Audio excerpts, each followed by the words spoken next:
अस्सलाम वालेकुम दोस्तों, 1 अक्टूबर की रात को ईरान ने एक बहुत बड़ा हमला किया इसराइल पर 200 मिसाइल के साथ। उनमें से कुछ मिसाइल इसराइल की एयर बेसिस पर जाकर गिरे और कुछ मोसाद स्पाई एजेंसी के हेडक्वार्टर पर जाकर गिरे, लेकिन काफी सारे मिसाइल्स को इंटरसेप्ट कर लिया गया था और इस चीज को इसराइल भी एक्सेप्ट करता है। इसराइल का कहना है कि इस एयर स्ट्राइक में ना ही कोई वेपन, ना ही कोई इंफ्रास्ट्रक्चर और ना ही कोई एयरक्राफ्ट डैमेज हुआ है, क्योंकि यूएस ने उन्हें पहले ही बता दिया था कि ईरान अगले 12 घंटों में कुछ बड़ा करने वाला है। ईरान ने अपने इस एयर स्ट्राइक की वजह बताते हुए कहा है कि ये बदला है उन लोगों का जिनको पिछले कुछ महीनों में इसराइल ने कत्ल किया है। उनमें मेजर पर्सनैलिटीज हिजबुल्लाह के सुप्रीम लीडर हसन नसरुल्लाह और उसके साथ आईआरजीसी के operation commander major general Abbas और उसके साथ इस्माइल हानिया हमास के सुप्रीम लीडर मौजूद है। लेकिन दोस्तों सवाल ये है कि इस्माइल हानिया को शहीद किया गया जुलाई में और उनका बदला लिया जा रहा है अब अक्टूबर में। अब सवाल ये है कि इतने महीनों तक कहाँ सोया रहा ईरान? क्या वाकई में इस एयर स्ट्राइक का मकसद इस्माइल हानिया का बदला लेना और फलस्तीनियों के साथ हमदर्दी था या वजह कुछ और थी? और आखिर क्यों अब तक चुप है इजराइल? आइए इन सभी सवालों के जवाब जानते हैं आज की इस वीडियो में। ईरान का इसराइल पर हमला, ईरान ने सफल। अहम खबर यह है कि ईरान ने इसराइल पर हमलों की वीडियो जारी कर दी है। About the Iranian missile attacks on Israel. And welcome. It was Iran who struck tonight in the ever-spiraling cycle of violence in the Middle East. अभी आपको ये अहम खबर देंगे। ईरान ने इसराइल की जानिब मिसाइल फायर कर दिया है, ये दावा।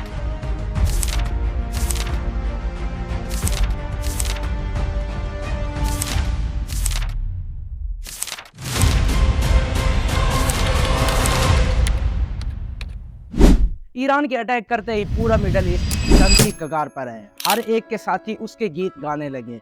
जहां पर इजराइल को यूके और यूएस ने सपोर्ट किया, तो वहीं ईरान को चाइना और रशिया ने सपोर्ट किया। हर एक का मकसद इस मिडल ईस्ट पर अपना डोमिनेंस जमाना है और अपनी इकोनॉमी को बूस्ट करना है। लेकिन सवाल यहाँ पर यह है कि ईरान ने अटैक क्यों किया?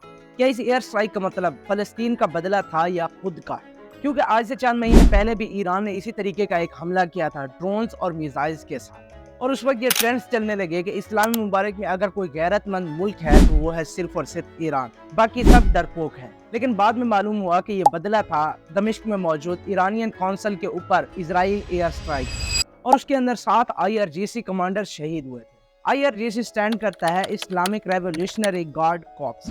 ये ईरान की आर्म्ड फोर्सेस की एक शाख है जो कि 1979 की ईरानियन रेवोल्यूशन में मारे से वजूद में आई। और अब की बार भी हमले का मकसद कुछ यही लग रहा है, क्योंकि पिछले ही हफ्ते हसन नसरुल्लाह जो कि हिजबुल्लाह के सुप्रीम लीडर हैं, उनको कत्ल किया गया था इसराइली एयर स्ट्राइक के, क्योंकि हिजबुल्लाह एक ऐसी तंजीम है जो कि टोटली ईरान के ऊपर ही रिलाय करती है और उसको हर तरीके की शिपमेंट्स, वेपन्स और आर्म्स ईरान ही देता है। जहां एक तरफ ईरान के अंदर सेलिब्रेशन नजर आ रही है, वहीं दूसरी तरफ ईरान के अंदर डर भी नजर आ रहा है, क्योंकि हमला करने के फौरन बाद ही ईरानियन गवर्नमेंट ने ये कहा कि अगर इजराइल की तरफ से कोई रिस्पांस आया तो हमारी तरफ से अनकन्वेंशनल रिस्पांस आएगा। और आज के दिन 3 अक्टूबर तक इजराइल की तरफ से कोई काउंटर अटैक भी नहीं किया गया। कहीं ये खामोशी सुनामी के आने का इशारा तो नहीं कर रहे, क्योंकि इजराइल के प्रेसिडेंट ने कहा है कि ईरान ने बहुत बड़ी मिस्टेक किया है और वो इसकी कीमत जरूर चुकाएंगे। अब कई सारे एक्सपर्ट्स ने कहा कि इजराइल का जवाब किसी भी तरीके से हो सकता है, या तो वो ईरान में मौजूद ऑयल रिफाइनरीज पर हमला कर सकते हैं या फिर वो उनके न्यूक्लियर प्रोग्राम पर भी हमला कर सकते हैं। लेकिन ईरान ने अभी तक इस चीज को एडमिट नहीं किया कि वो न्यूक्लियर मिसाइल्स बना रहे हैं। लेकिन यूएस का कहना है कि न्यूक्लियर वेपन्स पर हमला करना ये तीसरी जंग अजीम को दावत देना है और ऐसा हम होने नहीं देंगे। लेकिन उन्होंने इजराइल की फुल सपोर्ट की और इस एयर स्ट्राइक को कंडेम भी किया, और उसके साथ साथ यूके के प्राइम मिनिस्टर ने भी इस चीज को कंडेम किया और साथ ही साथ ये भी कहा कि इजराइल को अपना सेल्फ डिफेंस करना ये बुनियादी हक है। और यूएस इंटेलिजेंस ने ही इजराइल को वार्निंग दी थी कि ईरान अगले 12 घंटों में कुछ बड़ा करने वाला है। लेकिन इसके बाद भी उनका ताकतवर सेल्फ डिफेंस सिस्टम आयरन डोम कुछ मिसाइल्स को नहीं रोक सकता, क्योंकि लोकल चैनल्स का कहना है कि ईरान ने हाइपरसोनिक मिसाइल का इस्तेमाल किया था। हाइपरसोनिक का नाम सुनकर ही आपको कुछ अंदाजा हो गया होगा। ये मिसाइल अपनी स्पीड की वजह से ही जाने जाते हैं। ये 1 घंटे में 6125 किलोमीटर तय कर सकता है और इस मिसाइल का नाम है फतह-1। अब दोस्तों इस एयर स्ट्राइक के पीछे ईरान की असलियत क्या है इसका कुछ कहा नहीं जा सकता, लेकिन उन ममालिक के ऊपर तमाचा जरूर है जो अभी भी हाथ पर हाथ धरे बैठे और फलस्तीनी बच्चों को शहीद होता देख रहे हैं। अगर वीडियो अच्छा लगा तो वीडियो को लाइक और चैनल को सब्सक्राइब जरूर कीजिए। इंशाल्लाह मिलते हैं एक नई वीडियो में, तब तक के लिए अल्लाह हाफिज।